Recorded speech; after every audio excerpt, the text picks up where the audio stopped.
नमस्ते, आप सभी का स्वागत है आज के इस कार्यक्रम में। और आज हम बात करेंगे डीएनए की और डीएनए टेस्ट की, और थोड़ा बहुत तो और भी बातें हैं ना। एक नाथ शिंदे जी क्या कर रहे हैं, महाराष्ट्र में क्या हो रहा है, वगैरह वगैरह। तो हमारे साथ हैं आज बाबा रामदास जी। स्वागत कर रहा हूं मैं बाबा रामदास जी का। स्वागत है आपका बाबा जी। जय श्री तो राम। जय श्री राम।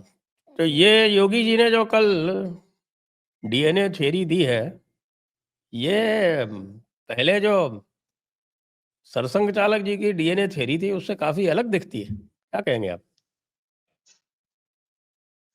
सर, बाबा जी भी जो है ना, बाबा जी ने भी कसम खा रखी है कि न खुद चैन से बैठेंगे और न किसी को चैन से बैठने देंगे। अच्छा, कल का बयान जो उन्होंने दिया है ना, तो ज्यादातर लोग तो उसकी पहली 2-3 लाइन में ही उलझ के रह गए। पर जो उन्होंने उस बयान को अगर आप पूरा सुनेंगे तो जो बाद में बात कही है तो वो ज्यादा इंपॉर्टेंट है। जी। उन्होंने एक सिंपल बात कही है कि भैया, जो डीएनए या जो सोच बाबरी तोड़ने, अपना राम जन्मभूमि का हमारा मंदिर तोड़ने वालों की थी कि मंदिर तोड़ के बाबरी बनाओ, वही सोच संभल में हरि मंदिर तोड़ने वालों की थी।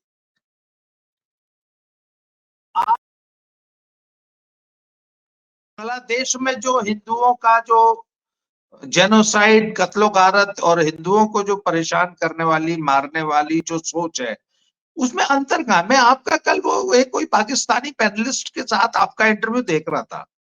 जी हाँ, वो जी हाँ। अभी कल आलिया कल शाह। आया जो। आलिया हाँ शाह। हाँ, तो आपने उसमें एक बड़ी अच्छी बात कही है कि भैया, ये तो इनके डीएनए, इनका डीएनए तो 600 साल सन 600 वाला गिना जाएगा ना। तो इनकी तो सुन्नत है बुतों को तोड़ना है, और जहां भी बुत है बुत परस्ती को खत्म करना, मंदिरों को तोड़ना, दूसरे धर्म के देवालयों को तोड़ना, उनको मारना, उनको गुलाम बनाना है, उनकी महिलाओं को बेइज्जत करना, उनकी महिलाओं को जो है 2-2 टके में गुलाम की तरह बेचना। तो ये तो हुजूर ने किया है ये सब। बिल्कुल बिल्कुल। तो ये सब तो नबी सुन्नत हुजूर है। की सुन्नत है। ये तो आपकी वाली बात एकदम इतनी सटीक आपने उस दिन कही है कि साहब, ये तो नबी और हर सच्चे मुसलमान का यही परम कर्तव्य है बिल्कुल।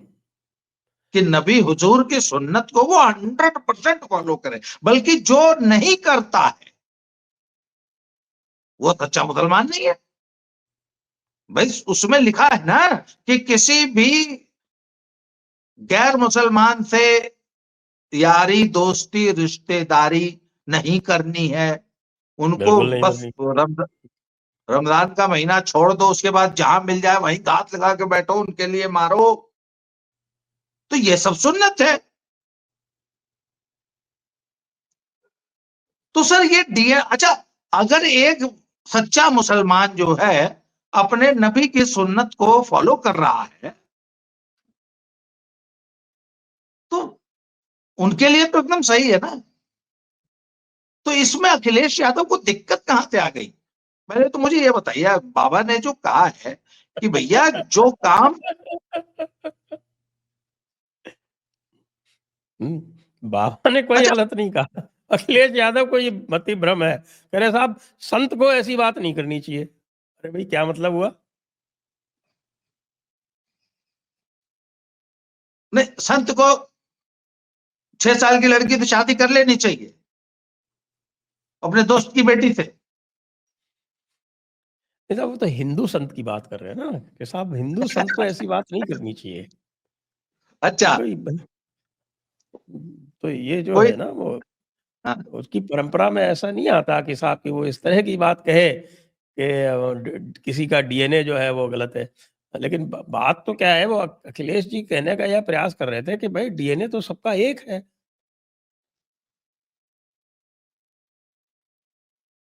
सर अखिलेश जी उन्होंने कहा असल ना कि में साहब योगी आदित्यनाथ जी को बायोलॉजी नहीं आती, वो डीएनए का मतलब नहीं समझते।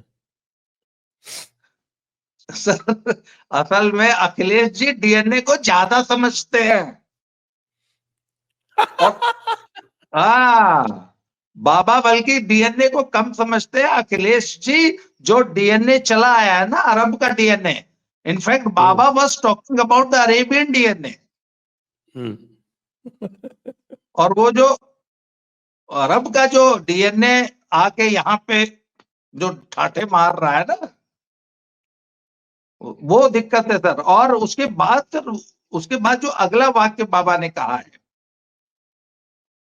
कि बांट के काटते आए हैं और वो सेम पैटर्न तब से लेकर आज तक और अभी बांग्लादेश तक बांट के काटने वाला पैटर्न चला आ रहा है। और उन्होंने फिर आगे चेता दिया, ये आज भी मैं कह रहा हूं कि अगर बटोगे तो इसी तरह कटोगे।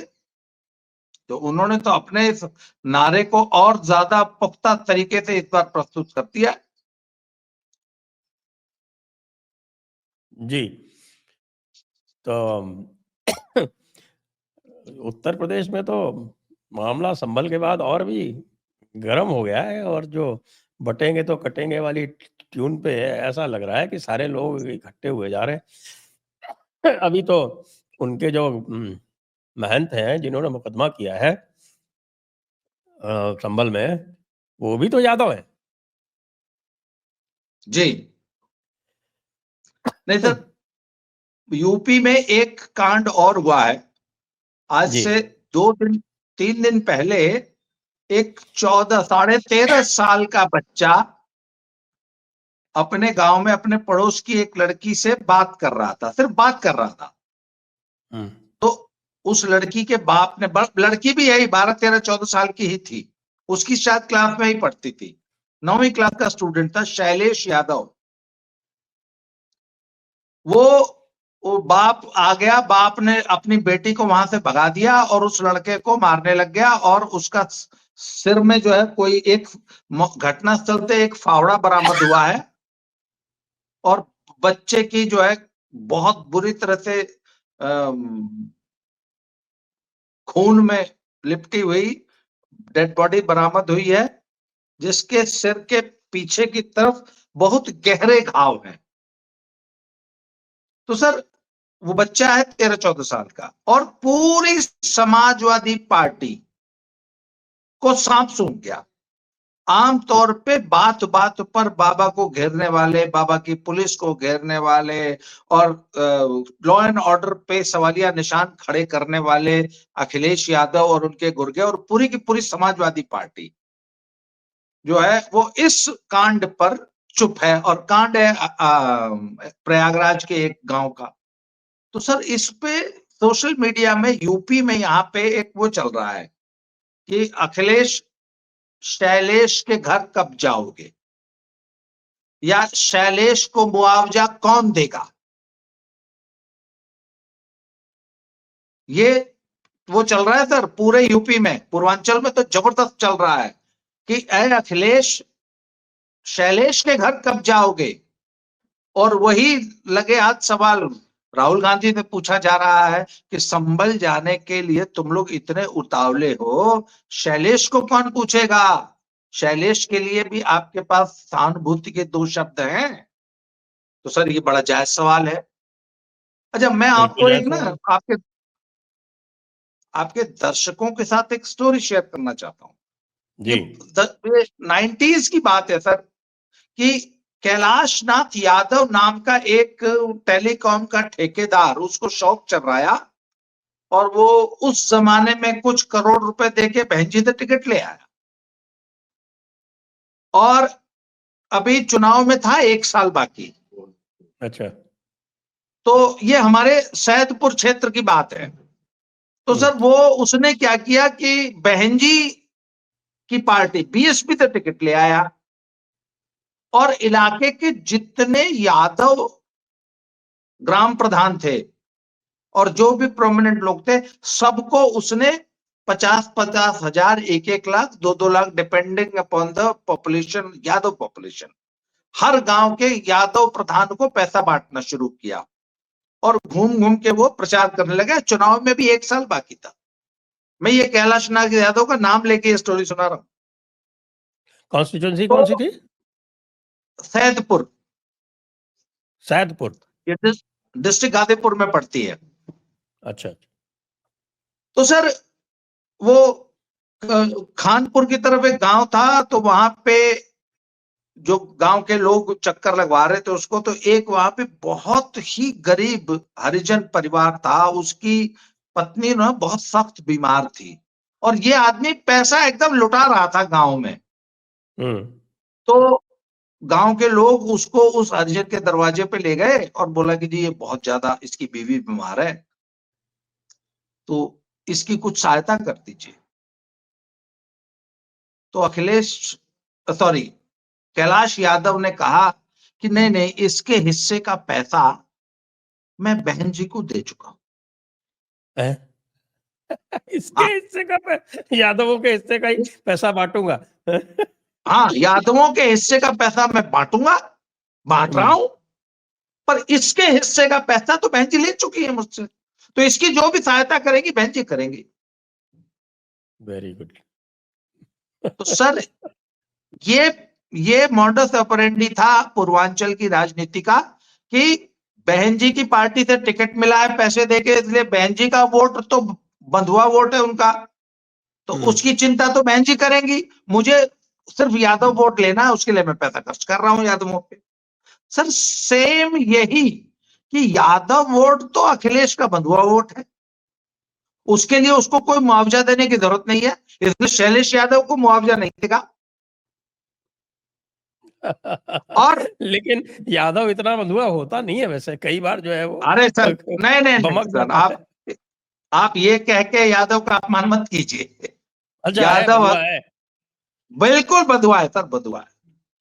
तो सर यादव। अखिलेश की पार्टी किसी यादव को मुआवजा नहीं देगी, वो अगर मुआवजा देगी तो संभल के पत्थरबाज मुसलमानों को ही देगी। मेरा पॉइंट ये है जी। ये तो बड़ी जोरदार बात कह दी आपने। तो इसका मतलब ये है कि आप तो पूरे यादवों का बिल्कुल अपमान कर रहे हैं, उनको कह रहे हैं कि साहब वो बंधुआ हो गए। नहीं नहीं सर, आखिर यादवों को ये सवाल अपने लीडरशिप से पूछना चाहिए ना कि भैया जो भी सहानुभूति है वो क्या सिर्फ मुसलमानों के लिए? हम तुम्हारे वोटर नहीं है। आखिर शैलेश, अच्छा एक चीज और सर, एक चीज और, मैं रुकिए रुकिए रुकिए, अभी बात पूरी नहीं हुई।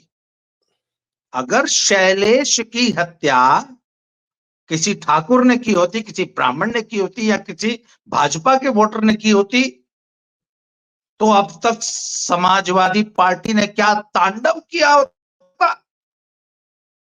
उसी प्रयागराज में। ये बात सही है कि नहीं है? आज समाजवादी पार्टी को सांप क्यों सूंघ गया? क्योंकि शैलेश यादव की हत्या करने वाला एक मुसलमान है। सर इसे कहते हैं समाजवादी पार्टी का दोगलापन या कांग्रेस पार्टी का दोगलापन। वहीं बगल में अजय राय है ना, अजय राय जहां रहते हैं वहां से घटनास्थल मुश्किल से 60 या 70 किलोमीटर दूर है। अजय राय जहां के रहने वाले हैं, कांग्रेस के प्रदेश अध्यक्ष, अजय राय उनको के तो मुंह सुना से एक शब्द नहीं उन, फूटा। उन, उनको सुना हटा दिया गया।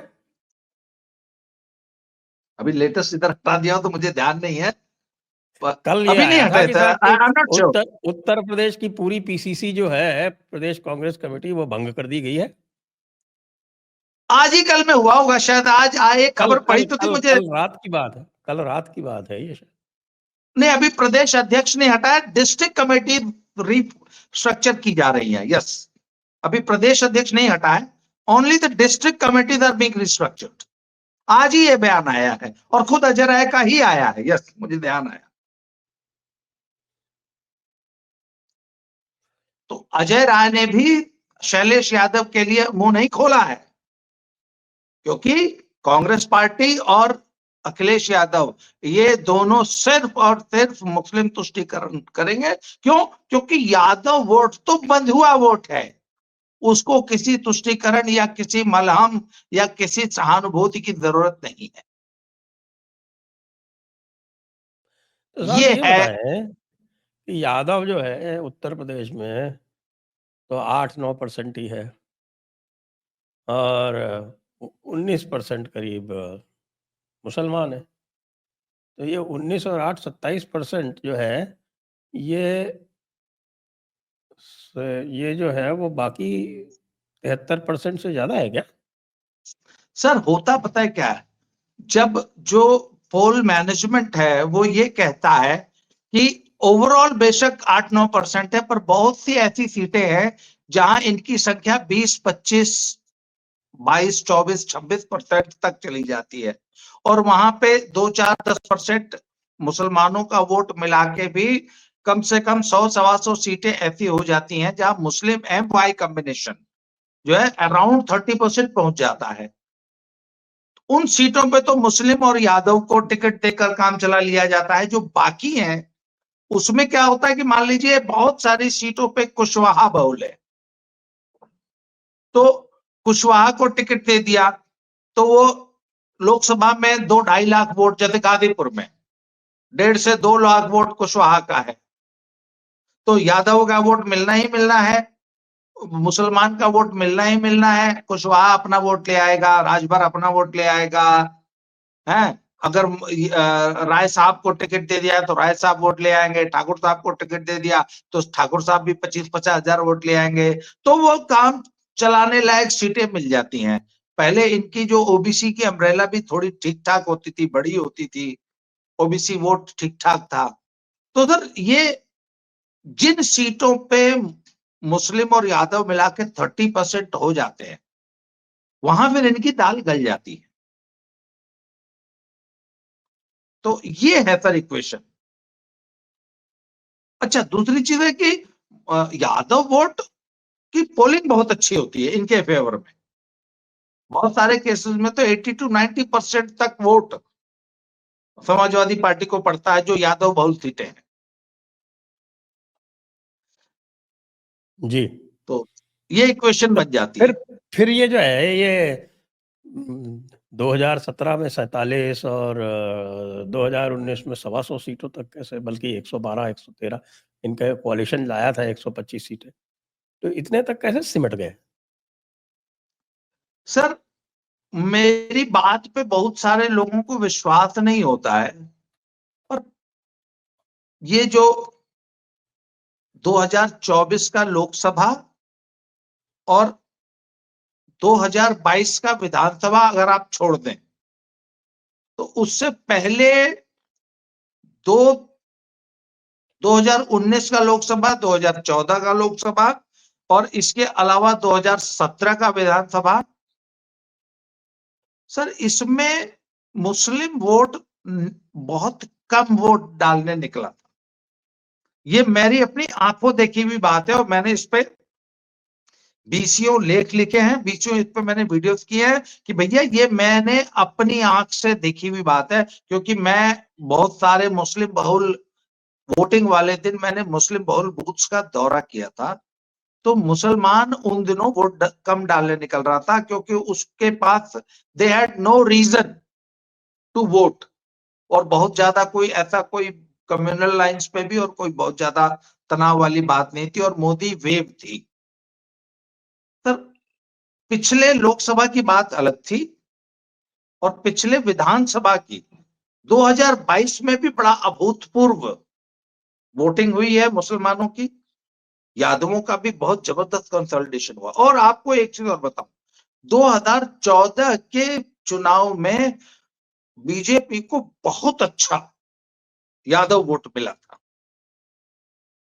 और मैं अपने गाजीपुर सीट की बात बता रहा हूं सर, हमारे बगल में एक गांव है सिंहपुर, खांटी यादवों का गांव है, 1400 के आसपास शायद वोट है, और उस गांव से ट्रेडिशनली भाजपा को एक वोट भी कभी आज तक नहीं मिला था। परंतु 2014 के लोकसभा में उस गांव से 850 वोट भाजपा को मिला था। 2014 में लोकसभा जब मोदी जी का चुनाव जो था उसमें यादवों ने इस कदर भाजपा को वोट दिया था। 19 में इतना नहीं दिया था और 14 में इतना वोट दिया था। तो पिछले 2-3 चुनाव में जो सपा की जो दुर्गति हुई है वो इसलिए हुई। मुसलमान वोट कम डालने निकला और यादवों का कम से कम 30, कभी कुछ सीटों पे तो इससे भी ज्यादा % तक वोट भाजपा को मिला था और लहर थी उसमें सारी सीटें सपा हार गई थी। जी जी जी। तो अब जिस प्रकार का मोमेंटम चल रहा है और यदि योगी जी को ही फ्री हैंड दे दिया गया जैसा कि इस समय दिया हुआ है तो क्या रहेगा? सर आज जो माहौल है प्लस जो हिंदू रिसर्जेंस पूरे भारत में दिखाई दे रही है और हरियाणा में इट वाज जस्ट स्मॉल, मतलब थोड़ी सी हलचल थी, वो महाराष्ट्र में आके सर सुनामी बन गई। और आप देख लीजिएगा बिहार में ये प्रचंड रूप लेगी। मैं आज आपको बता रहा हूं महाराष्ट्र की लहर छोटी पड़ जाएगी बिहार में। ये this is a new wave of Hindu resurgence. और सर बिहार के बाद जब अगला ये लहर आएगी, जब यूपी में पहुंचेगी ना, तो आज तक का बेस्ट परफॉर्मेंस आएगी योगी जी की और बीजेपी की यूपी में। आप देख लीजिएगा 2027 के चुनाव में। और उसका एक और वो जो 2024 का जो लोकसभा चुनाव था वो आपको लगता है कि वो एक एबरेशन है, अपवाद है? नहीं, एबरेशन नहीं था सर। वो आपने सुना होगा कि ऑस्ट्रेलिया में जंगल की बड़ी आग को प्रिवेंट करने के लिए एक छोटी सी आग लगाई जाती है, बड़े कंट्रोल्ड वे में। तो वो एक बॉर्डर लाइन खड़ी करती जाती है कि अगर आग लगेगी तो आग इससे आगे नहीं जाएगी, क्योंकि उस एरिया का कंबस्टेबल जो मटेरियल था वो पहले ही हम जला चुके हैं। ये एक टेक्निक होती है सर बड़ी आग को बुझाने की। तो सर मुझे ऐसा लगता है कि ये जो यूपी और कुछ राज्यों में जो ये सेटबैक बीजेपी को लगा है, ये शायद वो प्लान्ड फायर कंट्रोल भी हो सकता है। अब इससे बहुत ज्यादा मैं इसको नहीं खोलूंगा पर वो एक ही वाक्य बहुत है कि इसमें ऐसी क्या बात है? सर आग के लिए पानी का डर बने रहना चाहिए ना। तो मुझे ऐसा लगता है कि जानबूझ के संघ ने और यूपी वालों ने थोड़ा सा धरातल पे रखने के लिए लोगों को वो थोड़ा सा एक झटका देना जरूरी था, इसलिए वो झटका लेकिन जानबूझ के दिया। वो झटके में पता चला कि वो मरीज की जान ही जाने वाली थी, थोड़ी सी बच गई। नहीं सर वो झटका उतना ही दिया गया था कि मरीज की वो झटके कई बार दिए जाते ना सर, वो फिर मैंने मशीन में करंट का फिल्मों में दिखाते हैं कि हीरो की जब याददाश्त चली जाती है तो उसको बिजली का झटका देके याददाश्त तो वापस लाई जाती है। हार्ट अटैक के मरीज को भी ऐसा करते हैं, जब कभी हार्ट को बिजली का झटका देते तो वो चल पड़ता है। तो सर ऐसा यूपी में ऐसा दबी जुबान में अब लोग कहने लगे हैं कि वो तो जानबूझ के जो है वो जो भी राजपूत बिरादरी की जो नाराजगी की जितनी भी बातें थी, थ्योरीज थी, इट वाज ऑल मैन्युफैक्चर्ड।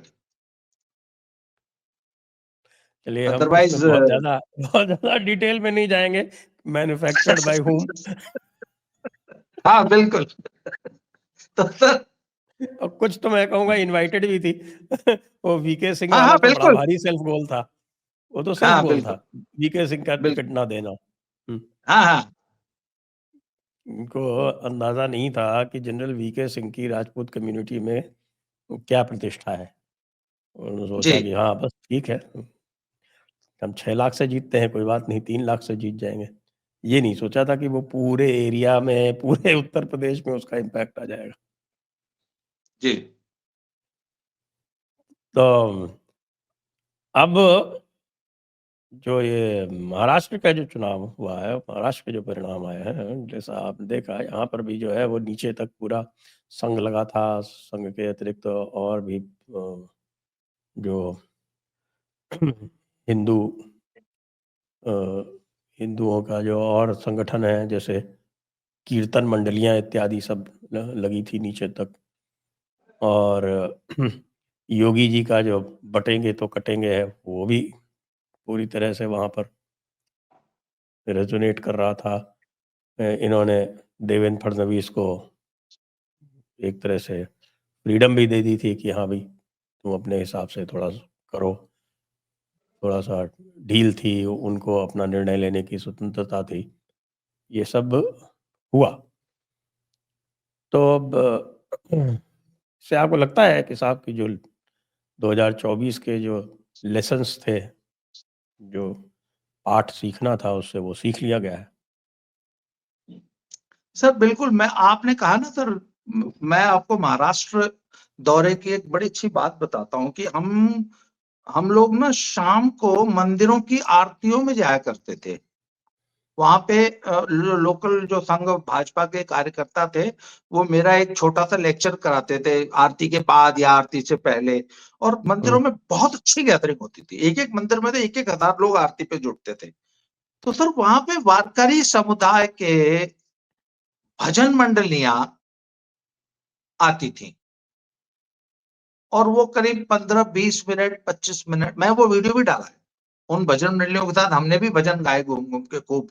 वो जो घंटी बजाते हुए और डांस करते हुए भजन, वो मेरा भी 1-2 वीडियोस है। सर वारकरी समुदाय ने ग्रास रूट लेवल पे इतना जबरदस्त काम किया, मैं आपको बता नहीं सकता। महाराष्ट्र भर में, पूरे महाराष्ट्र में। और जब मैंने देखा ना कि भाई ये तो बहुत जबरदस्त हिंदू पोलराइजेशन हो रहा है, तो मैंने अपनी सारी वीडियो में एक ही बात कही। मैंने कहा भैया कोई और मुद्दा है ही नहीं महाराष्ट्र में, सिर्फ और सिर्फ हिंदू एकता की बात चल रही है। तो बल्कि मेरे एक दर्शक ना वो चिढ़ गए इस बात से कि क्या यार आप पिछले 10 दिन सिर्फ एक ही बात रखते आ रहे हो। मैंने कहा भैया एक ही मुद्दा ही चल रहा है। सर लोग बाबा के इस कथन को बहुत अंडर एस्टिमेट करके चल रहे थे, बटोगे तो कटोगे। सर सच ये है कि इसके अलावा कोई मुद्दा ही नहीं चला महाराष्ट्र में। और उद्धव ठाकरे का धोखा,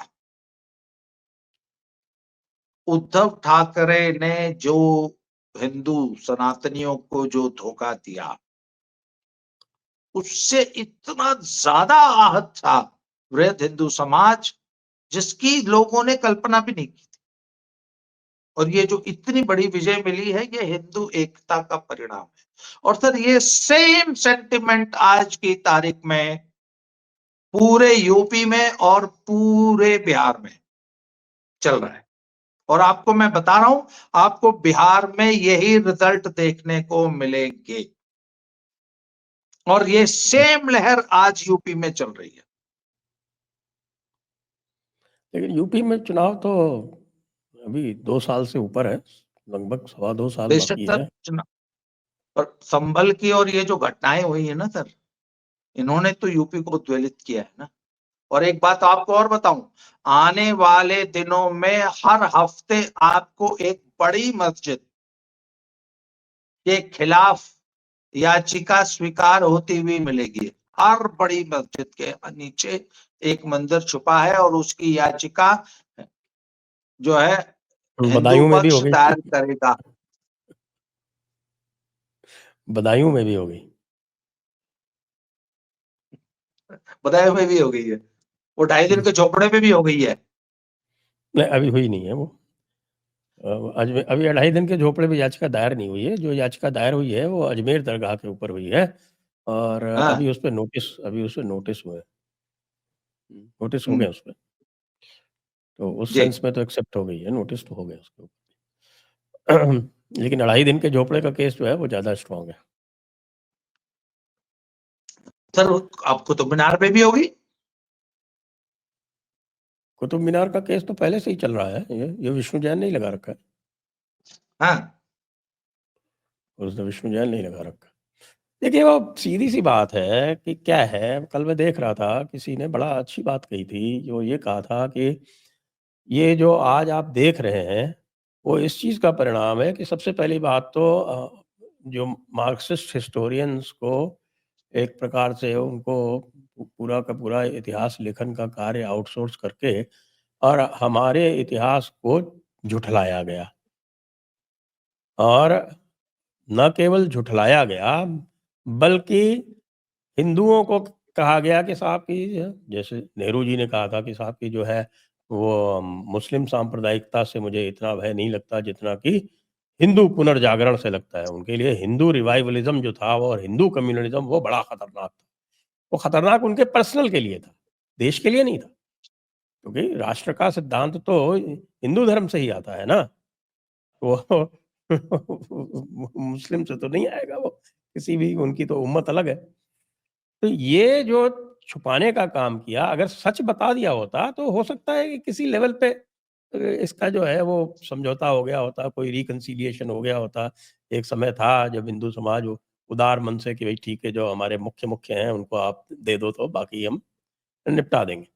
लेकिन अब तो बिल्कुल तैयार नहीं है, क्योंकि हिंदू समाज को दबाया गया, झूठ बोला गया, हिंदू समाज को दूसरे दर्जे का बना के रखा गया। अब इंटरनेट के युग में ये सारे झूठ जब उजागर हुए तो उसकी प्रतिक्रिया हो रही है। सर, एक एक एक चीज मैं आपको और याद दिलाना चाहूंगा। सर, पिछले 2 दिनों में इन्होंने किसान आंदोलन के नाम पे नोएडा में घुस के दिल्ली घेरने की कोशिश की, और बाबा ने 2 दिनों के अंदर सबको सॉर्ट आउट कर दिया। जो समझदार सियाने लोग थे उनको बोल दिया जाओ जी घर जाओ, हम आपके हितों का पूरा ध्यान रखेंगे। और जो बदमाश एलिमेंट था वो दौड़ के भाग के जान बचाते हुए देखे गए टिकैत की तरह। सर, तो इसका मतलब उत्तर प्रदेश में किसान आंदोलन 2 दिन। आज की रिपोर्ट है सर, पंजाब में जो है वो उन्होंने पैदल मार्च शुरू कर दिया। अभी मैं आपके पास बैठने से करीब 15 मिनट पहले देख रहा था उस रिपोर्ट को, खैर पूरी नहीं देख पाया, पर मुझे सुबह से मैं उसको वॉच कर रहा था। तो उन्होंने वो मार्च शुरू कर दिया है, पैदल मार्च। शाम तक आपको पूरे उपद्रव की खबरें आ जाएंगी। परसों की बात है कि इन्होंने, किसानों ने एक मार्च निकाला और मानसा से बठिंडा की तरफ जा रहे थे तब, और वहां पे पुलिस बैरिकेडिंग थी, और उन्होंने बैरिकेडिंग में ट्रैक्टर से टक्करे मार के एक एसएचओ है, भिखी भिखी थाने के एसएचओ के दोनों हाथ तोड़ दिए सर। यहाँ पे एक एसएचओ का सिर फाड़ दिया, वो अलग घटना है। सेम एजुटेशन में 3 जगहों पर 3 एसएचओ, एक एसएचओ का हाथ और पैर दोनों तोड़ दिए, एक एसएचओ के दोनों हाथ तोड़ दिए, एक का सिर फाड़ दिया। सर, ये 2 दिन पहले की रिपोर्ट है पंजाब की। और आज जो है वो again they have started a March towards Delhi. Punjab का किसान आंदोलन फिर से बेकाबू हो चुका है। तो आज पंजाब का आम नागरिक पूछता है ना कि यार बाबा योगी आदित्यनाथ जी किसानों को 2 दिन में कैसे बिठा लेते हैं अपने पास, या 2 दिन के अंदर टिकैत तो वहां पे दुबदबा के भाग गया, और ये पंजाब का किसान आपके काबू क्यों नहीं आ रहा? तो क्या इसके पीछे गवर्नमेंट की शय है? मैं तो हमेशा कहता हूँ कि इन्होंने तो सुपारी ले रखी है डी स्टेट से, भारत को डिस्टेबलाइज करने की सुपारी ले रखी है। वो जो मानसा वाले जो घटना मैंने बताई परसों, चक्कर क्या है कि वो गुजरात के से पाइपलाइन बन रही है जम्मू कश्मीर श्रीनगर तक, गैस की पाइपलाइन।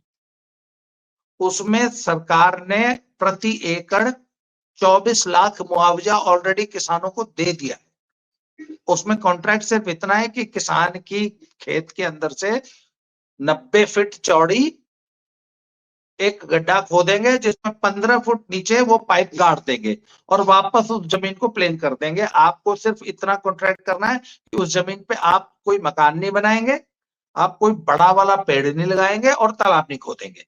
बाकी खेती आप पूर्ववत रख सकते हैं।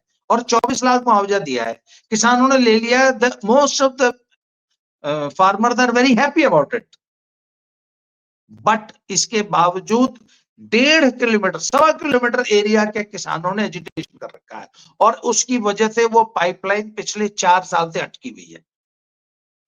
पूरे गुजरात में, पूरे राजस्थान में, पूरे हरियाणा में बनके तैयार है, और जैसे ही वो पंजाब में घुसती है इट इज ब्लॉक्ड, काम नहीं हो रहा। जामनगर अमृतसर गोल्डन क्वाड्रिलेटरल का एक्सप्रेसवे है, वो जामनगर से बनता हुआ आ गया, डबवाली तक हरियाणा में बन गया। हरियाणा में जैसे ही पंजाब का बॉर्डर आया, काम ठप। दिल्ली अमृतसर कटरा एक्सप्रेसवे हरियाणा में बन के तैयार है, उधर हिमाचल, उधर JNK में बन के तैयार है, पंजाब में काम ठप। क्यों? किसान यूनियन बनने नहीं दे रही। कोई न तो कोई अड़ंगा एंटी डाल। नेशनल एक्टिविटी हो रही है ना, तो यही ये समझे तो ना। सर सरेआम देश के खिलाफ आप एक षड्यंत्र कर रहे हैं। और आम आदमी पार्टी मूर्ख दर्शक बनी हुई है, बल्कि नॉट ओनली मूर्ख दर्शक बनी अच्छा, है, आम आदमी ने भी तो सुपारी ले रखी है, आम आदमी पार्टी ने। उन्होंने सुपारी ले रखी है। ऐसे में सर पंजाब का आदमी कहता है कि यार बाबा कैसे कंट्रोल कर लेते हैं। बाबा के यहां आज तक कोई किसान आंदोलन क्यों नहीं हुआ? तो सर बाबा की पॉपुलैरिटी बढ़ेगी, क्योंकि बाबा देश हित में कार्य कर रहे हैं। बाबा के राज में किसान बहुत खुश है। वैसे राकेश टिकैत जो है उसने तो अनाउंस कर दिया है कि साहब कि अब मैं उसके साथ में नहीं हूँ, मतलब थोड़ी देर के लिए उसको अंदर किया और थाने में बिठा के रखा, उतने में ही उसके होश वाख्ता हो गए। ये तो अपने आप को बड़ा बक्कल तारने वाला बोलता था। सर देखिए, हमारे पश्चिमी उत्तर प्रदेश के किसानों में उसकी कोई इज्जत नहीं। असल में सच पूछा जाए तो किसी किसान नेता की किसानों में कोई इज्जत नहीं है। सर पता नहीं मैंने आपके साथ वो वीडियो किया कि नहीं किया। सर इस पिछले 2 महीने में किसानों को जो लूटा गया है पंजाब में, और इन्हीं किसान यूनियंस के द्वारा लूटा गया है धान खरीद में, पंजाब के किसानों के साथ जो अन्याय हुआ है सर, वो बेमिसाल अन्याय है। उसकी आपको कोई मिसाल नहीं मिलेगी। इस कदर पंजाब के किसान को लूटा है इन्होंने, और उस लूट में सारी की सारी किसान यूनियन शामिल थी। तो किसान तो अपना धान सड़कों पे बिखेर रहा था। सर 20 से 22% का लॉस हुआ है किसान को इस बार धान की फसल में। और वो लूट राइस मिलर्स ने मचाई, वो लूट आड़तियों ने मचाई, वो लूट मंडी समितियों ने मचाई, वो लूट आम आदमी के MLA पॉलिटिशियंस ने मचाई, और वो लूट किसान नेताओं ने मचाई, किसान यूनियन ने मचाई। किसानों ने सरेआम आरोप लगाया है कि किसान यूनियन आती थी और अपना हिस्सा लेके जाती थी आड़तियों से।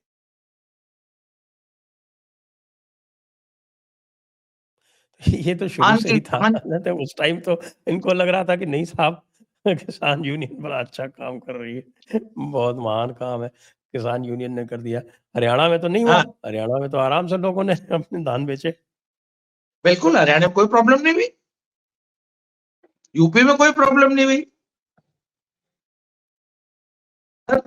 पंजाब के किसान में 1 अक्टूबर से धान की खरीद शुरू होती थी, 25 अक्टूबर तक इन्होंने धान ने खरीदा। सर 4 से 6%, 8% तक मॉइस्चर उड़ गया। पहले 24 से 30% तक मॉइस्चर का धान आता था मंडियों में, इस बार 14 से 16% मॉइस्चर आया। तो 4 से 6% का तो मॉइस्चर का लॉस हो गया, प्लस 8% से 12% की कटौती आड़तीए ने काटी। उन्होंने कहा अगर बेचना है तो बेचो, नहीं जाओ। तो उसका सीधे सीधे 20% का लॉस हो गया किसान को। 8.5% मंडी टैक्स और वो जो लगता है आड़तिये का कमीशन, वो अलग से है अभी। तो इस लूट, अच्छा जो नए कृषि कानून थे उसमें इन्हीं सब लूट से तो बचाया गया था किसान को। वो किसान अब रियलाइज कर रहा है, पंजाब का किसान अब रियलाइज कर रहा है। इसलिए इस वाले किसान आंदोलन में असली किसान बिल्कुल भी इनके, पहले तो सर पूरे पंजाब में no farmer no food, no farmer no food, उसकी स्टिकर तख्तियां पूरे पंजाब में आपको गाड़ियों पे दिखती थी, ट्रैक्टरों पे दिखती थी। इस बार आप चले जाइए, कहीं कुछ नहीं, क्योंकि पंजाब का किसान इनकी सारी राजनीति को, इनकी गुंडागर्दी को, इनकी चोरी चकारी को समझ चुका है। They have been exposed.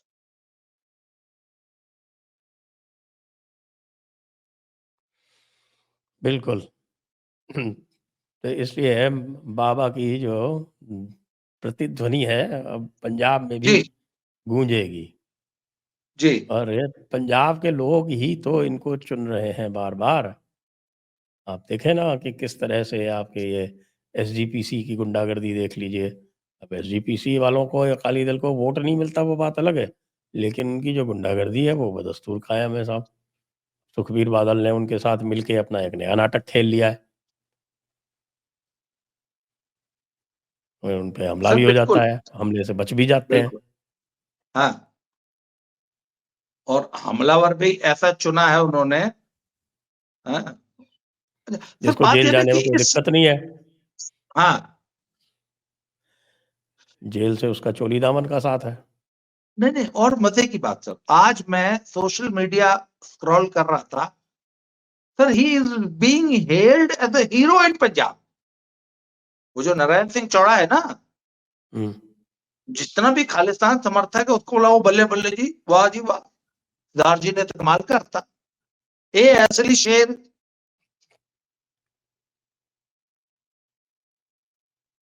तो सर पंजाब की जनता तो, वो तो पता नहीं, मतलब कब उनको अकल आएगी, क्या करेंगे, ठीक है। दुनिया भर के प्रोजेक्ट्स हैं वैसे ही, आपके देखिए ये फिरोजपुर पट्टी वाली जो रेलवे लाइन है उसका एक्विजिशन नहीं हो रहा, कब की रुकी पड़ी हुई है। जी जो वहां से अमृतसर से सीधा शॉर्ट रास्ता जो मुंबई का निकलता है, उसके लिए वो एक बीच में वो छोटा सा टुकड़ा है कोई 24 किलोमीटर का। हर जगह किसान यूनियन पहुंच जाती है अपना हिस्सा लेना, पूरा ब्लैक मेलर्स का संगठन खड़ा हो गया। जी और सर, जो किसान की फसल बेचने में जो कमीशन ले रही है भाई, पूरे पंजाब में 8% धान की कटौती हुई, किसान यूनियन कहां थी?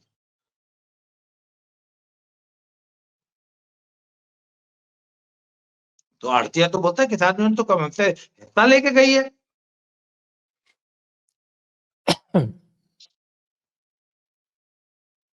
जी बिल्कुल बिल्कुल बिल्कुल बिल्कुल बिल्कुल। तो ये जो अभी जो चल रही है इनकी ये किसानों की नई खेप, मैंने तो देखा था कि उसको हरियाणा वाले रोक रहे हैं, नहीं जाने दे रहे हैं आगे। सर, पैदल मार्च को तो देखिए रोका नहीं जा सकता, और जब वो शंभू से अंबाला की दूरी है हार्डली कोई 12-14 किलोमीटर, अंबाला शहर की 16 किलोमीटर होगी, वहां से फिर इसमें शामिल हो जाते हैं। अंबाला से तो निर्मल सिंह के चेले शामिल हो जाएंगे, उसके मैंने तो बाद देखा था कि हुड्डा। वहाँ तो सेक्शन 163 लगा दी गई है कि साहब कि आप आगे नहीं जा सकते। अब देखिए क्या है, पैदल मार्च तो होगा सर, पैदल मार्च तो रोक नहीं पाएगी सरकार। और सरकार ने जो इनसे वार्ता की उसमें इन्होंने प्रॉमिस किया है कि हम किसी किस्म की लॉ एंड ऑर्डर सिचुएशन खड़ी नहीं करेंगे, रोड जाम नहीं करेंगे, रात्रि विश्राम भी हम रोड पे नहीं करेंगे, रोड से साइड में हट के करेंगे। तो अब देखिए व्हाट हैपेंस, शाम तक पूरी रिपोर्ट आ जाएगी। इनकी इनके आश्वासनों से आप कब तक इनके ऊपर जो है आप विश्वास कर सकते हैं। चलिए वो तो शाम तक क्लियर हो जाएगा क्या कर रहे हैं। बल्कि आप अभी अपनी टीम को बल्कि चेक करके बताइए कि अभी 3 बजने वाले हैं, तो 3 बजे तक की क्या रिपोर्ट्स हैं पंजाब से। जी। चलिए, तो अभी योगी फार्मूला सब जगह लगना चाहिए, पंजाब में भी लगना चाहिए, हरियाणा में भी लगना चाहिए, उत्तर प्रदेश में तो है ही, हमारा टिकैत जो है वो बेचारा बोल ही नहीं रहा। अब अगर चारों तरफ से घेरने का प्लान है और टिकैत जो है वो बेकार हो जाए तो फिर क्या होगा? कुछ दिनों के लिए इधर हरियाणा दिल्ली का लॉ एंड ऑर्डर कुछ दिनों के लिए योगी जी को दे देना चाहिए इनको। सर वो तो सभी मांग रहे हैं, योगी जी को तो पार्ट टाइम मुख्यमंत्री के रूप में बहुत सारे स्टेट मांग रहे हैं। तो तो आइए फिर आज की चर्चा को अब यहीं पर विराम देते हैं। सभी दर्शकों को बहुत-बहुत धन्यवाद। बाबा रामदास जी को बहुत-बहुत धन्यवाद। जय हिंद, जय भारत, वंदे मातरम। जय श्री राम।